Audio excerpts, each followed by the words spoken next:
Devocional 6 de enero, Filipenses 3, 13, 14 de tu avance. Una gran virtud que vemos en Moisés es que durante los 40 años de camino por el desierto nunca pensó en volver a Egipto. Nunca dijo volvamos a la esclavitud, pues este camino por el desierto es muy duro. Él, en los momentos más difíciles, lo que hizo fue buscar a Dios. Esa fue su fuerza. Él era un adorador, un apasionado por la presencia de Dios. Cuando Pablo se encontraba preso en la cárcel de Filipos con Silas, lo que hicieron fue adorar a Dios. No murmuraron, ni se quejaron, ni tampoco pensaron en renunciar. Ellos siguieron adelante con la fuerza de Dios. La adversidad es parte del camino. Ante ella hay diversas reacciones: enfrentarla, negarla, huir de ella. Se requiere aquí una profunda decisión de no volver atrás. Si queremos lograr alcanzar algo significativo, pues las cosas sin valor no requieren ningún esfuerzo, ni presentan ninguna dificultad. Olvidando lo que queda atrás es un ejercicio de la mente, y lamentablemente muchas veces se recuerda con frecuencia lo que ha quedado atrás y que hoy no es útil, como heridas y ofensas, desórdenes de la vida pasada, antiguos novios, novias o anhelos del corazón que sabemos no nos hacen bien. Los recuerdos del pasado deben ser un testimonio para la gloria de Dios. Seguir a Jesucristo, ser un discípulo suyo, implica esfuerzo y perseverancia, pues los obstáculos y oposiciones son parte del camino. Gracias a Dios, Él ha prometido estar con nosotros todos los días y multiplicar nuestras fuerzas como las del búfalo. Adelante, recuerda que las aflicciones presentes no son comparables con la gloria venidera. Es lamentable que muchos cristianos se sientan cómodos en su ignorancia. Piensan que lo saben todo. Hablando de la vida corriente, si pudiéramos llevar la vida cristiana allí donde tendríamos que tenerla, sería una vida libre de complicaciones. A algunas personas se les hace difícil mirar hacia adelante con esperanza, porque siguen mirando hacia atrás. No hacen otra cosa que lamentar los errores de su pasado. Su perspectiva del futuro no es muy brillante. Su entusiasmo se ha empañado. La verdad es que no tiene caso que sigan lamentándose por lo que pasó. Corren el peligro de que la historia se repita si siguen quejándose por lo que pasó hace poco, el año pasado o hace unos años. O siguen poniendo el grito en el cielo por las injusticias que sufrieron aquí y allá. No conseguimos nada con lamentarnos por el pasado. El mundo anda preocupado por el pasado, porque se enfrenta a un futuro incierto. En cambio, los cristianos vivimos libres porque Cristo venció nuestro pasado. De modo que si alguno está en Cristo, ya es una nueva creación. Atrás quedaba lo viejo, ahora ya todo es nuevo. Los cristianos no nos olvidamos del pasado, no, pero no estamos controlados o motivados por él. El cristiano mira al futuro con esperanza. La gente del mundo se enfoca en lo que está venciendo. Los cristianos nos enfocamos en lo que no nos estamos convirtiendo. Los cristianos sabemos que el Espíritu Santo nos está conformando a la imagen de Cristo. Si estás preocupado por tu pasado, pídele a Dios que abra tus ojos al maravilloso futuro que te espera. El cristiano que corre la carrera con una mente espiritual se da cuenta que Dios necesita obrar en él. Es por eso que Jesús dijo: separados de mí, ustedes nada pueden hacer. Dios obra en nosotros para poder obrar a través de nosotros. ¿Cómo vivir una vida espiritual exitosa? Es la pregunta de todo creyente sincero. Primero, sea inconforme. Nunca piense haber alcanzado el nivel. Creernos muy espirituales o maduros es el comienzo del fin. Segundo, enterrar el pasado. Ya no lo podemos cambiar. Si permanecemos así mirando el ayer, viviremos lamiendo nuestras heridas, llenos de autocompasión o autocastigo. Tercero, mirar hacia adelante.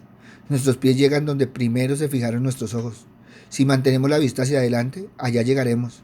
No se trata de alcanzar a ser hijo de Dios para agradarle, sino desde nuestra posición de hijo llegar al cumplimiento del propósito. Por último, los ojos en Cristo. Es lo que diferencia a la iglesia de cualquier grupo de superación personal, pues su origen y su fin son eternos. No es solo la satisfacción individual de ser mejor humano, sino el cumplimiento de un propósito eterno que termina en la eternidad. Es imposible movernos hacia adelante si estamos viviendo en el pasado. Algunas veces nuestras acciones o las acciones de los demás nos causan mucho dolor. A lo mejor tus acciones del pasado han lastimado a una o varias personas. Muchas veces estos dolores no se resuelven como deben.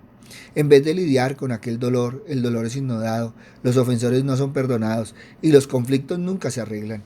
Hay dos clases de personas: los que están olvidando lo que quedó atrás y como resultado viven vidas libres de culpabilidad y vidas llenas de gozo, porque usted ha entendido que tus pecados y tus dolores, aunque a algunos o muchos no les gusten, están bajo la sangre de Jesús.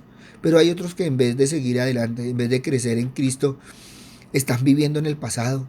Y aquella persona, si fuera realmente honesto contigo, te diría que se siente como la persona más miserable, como la persona más enojada sobre la faz de la tierra. ¿Cómo puedo saber si he olvidado lo que quedó atrás o si todavía vivo en el dolor del pasado? Hágase las siguientes preguntas en este día. ¿Existe en mi vida odio contra otra persona? ¿Tengo un deseo de venganza contra los demás? ¿Está mi corazón lleno de resentimiento? ¿Vivo con una tristeza continua? Si usted contestó sí a una o a todas estas preguntas, usted está muy lejos de lo que Dios quiere para su vida. La única manera que usted y yo podemos dejar el pasado en el pasado y romper aquellas cadenas de odio, romper aquellas cadenas de dolor y aquellas cadenas de malas memorias que no nos dejan avanzar es haciendo una sola cosa. Tenemos que aprender a perdonar. El verdadero cristiano es mandado por Dios mismo perdonar. Por lo tanto, como escogido de Dios, santos y amados, vístanse de afecto entrañable y de bondad, humildad, amabilidad y paciencia, de modo que se toleren unos a otros y se perdonen, si alguno tiene queja contra otro. Así como el Señor los perdonó, perdonen también ustedes. Muchísima gente van y llenan las iglesias todos los domingos. No quieren perdonar porque se creen buenos, porque creen que viven vidas sin faltas o pecados, pero están francamente viviendo en un mundo imaginario. La Biblia dice que no hay uno que sea bueno, no hay uno en este mundo que esté sin falta. Todos le hemos fallado a Dios y todos le hemos fallado a los demás. Mientras que usted no se enfrente a lo vil y pecador que usted es delante de un santo Dios, usted nunca va a conocer a aquel Dios en una forma verdadera. Dios lo ve todo y conoce aún las intenciones de tu corazón y conoce tus pensamientos. Esta gente, los que no quieren perdonar, no se dan cuenta que cuando no perdonan, que ellos mismos se han convertido en horribles pecadores. Y al no perdonar aquella desobediencia, se convierten en un pecado más serio que el que fue cometido contra él o ella. El perdón refleja el carácter de Dios. ¿Sabe lo que refleja la falta de perdón? Refleja el carácter de una persona que está muy lejos de Dios. Dios en su palabra nos manda a hacer varias cosas. Dios nos manda a amar a los demás. Dios nos manda a ayudar a los necesitados. Dios nos manda a vivir vidas que le glorifiquen. Dios nos manda a perdonar al que nos ha lastimado, a los que nos ha herido. Cuando usted se encuentra con un cristiano que rehúsa perdonar, con un cristiano que rehúsa soltar aquel resentimiento, hay una buena razón para dudar en la autenticidad de la fe de aquella persona dice tener. El perdón no es opcional. Si usted es un verdadero hijo de Dios, el Espíritu Santo mora en tu ser y el Espíritu Santo te va a llevar a la misericordia y usted va a perdonar. La persona que vive en el pasado vive en una prisión de odio, una prisión de resentimiento, una prisión de culpabilidad. ¿Qué manera más horrible de vivir? No solamente eres miserable, haces miserable a todos los que están a tu alrededor. La única persona que te puede librar de aquella prisión, librarte en este día, es Dios. ¿Y cuándo lo va a hacer? Cuando usted decide perdonar y perdonar de corazón. Ninguno de nosotros somos perfectos. Todos aquí cometemos y cometeremos errores, ya sea consciente o inconscientemente. Pero el problema grave no es que hayamos cometido un error. El problema grave es que en la mayoría de los casos esos errores detienen nuestro caminar. Esos errores bloquean nuestro camino para que no podamos avanzar. ¿Qué tenemos que hacer para evitar que esto suceda? Tenemos que desarrollar una actitud vencedora. ¿Cómo podemos nosotros desarrollar este tipo de actitud? Para lograr este tipo de actitud tenemos que ser personas determinadas. Tenemos que fijarnos la meta de ser más como Jesús en todo momento. Tenemos que dejar de reincidir en los errores del pasado y perseverar en lo que tenemos por delante. Tenemos que perseverar en proceder a la perfección de Cristo. Sed pues imitadores de Dios como hijos amados. Andad en amor como también Cristo nos amó y se entregó a sí mismo por nosotros, ofrenda y sacrificio a Dios en olor fragante.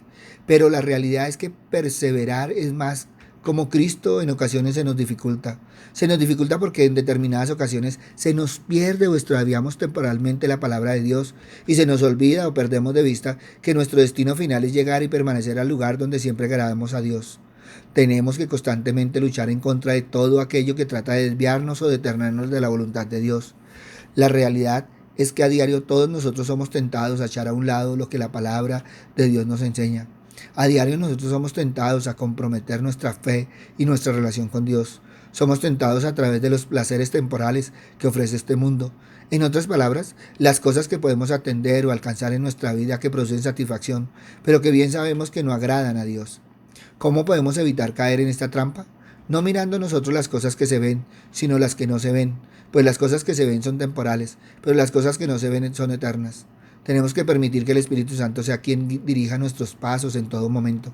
Cuando permitimos que el Espíritu Santo sea quien guíe nuestros pasos en todo momento, entonces podemos vencer toda oposición y superar los obstáculos que tratan de detener nuestra relación con Dios. Sed sobrios, velad, porque vuestro adversario el diablo como león rugiente anda buscando alrededor a quien devorar. No podemos permitir que nuestra ambición o apetito por las cosas temporales que ofrece este mundo nos alejen de Dios. No podemos descuidar nuestra condición espiritual. No podemos olvidarnos de lo que la palabra de Dios nos advierte y enseña, para no vivir el tiempo que resta en la carne, conforme a las concupiscencias de los hombres, sino conforme a la voluntad de Dios. Mientras más nos enfoquemos en nuestra meta, más fortalecidos seremos para poder pelear en contra de todo obstáculo. Mientras más nos enfoquemos en nuestra meta, más fácil se nos hará victoriosamente pasar las pruebas de nuestra fe. Andemos pues como es digno del Señor, agradándole en todo, llevando fruto en toda buena obra y creciendo en el conocimiento de Dios. Por eso te invito hoy a que evalúes tu avance. Padre misericordioso, y te doy gracias, Papito Dios, porque nuevamente, Padre amado, nos exhortas, Padre misericordioso, a tener una meta, a andar en una visión y a caminar en los preceptos de tu Hijo. Gracias, Padre bueno, porque una y otra vez, Señor, nos llevas, Padre misericordioso, por ese camino, Señor, y nos invitas, Señor, Padre misericordioso, a que tu Espíritu Santo nos transforme. Por eso, Padre bueno, hoy queremos, Señor, Padre misericordioso, entregar nuevamente nuestro corazón, Señor, Padre Santo, para responder a ese llamado, Padre misericordioso, que siempre tú, tu Hijo y el Espíritu Santo nos han hecho. Gracias, Padre bueno, en el nombre de Cristo Jesús, para gloria y alabanza tuya. Amén y amén. Buenos días para todos, les habló el pastor Walter Bernal de la Iglesia Su Gloria en mi Bogotá. Si esta palabra tocó tu corazón, compártela. Muchos necesitan avanzar porque muchos están detenidos mirando cosas diferentes. Si necesitas palabra, ve a nuestro canal en YouTube, Su Gloria en mi Bogotá, escúchala y si sientes, tómala y compártela. Buen día.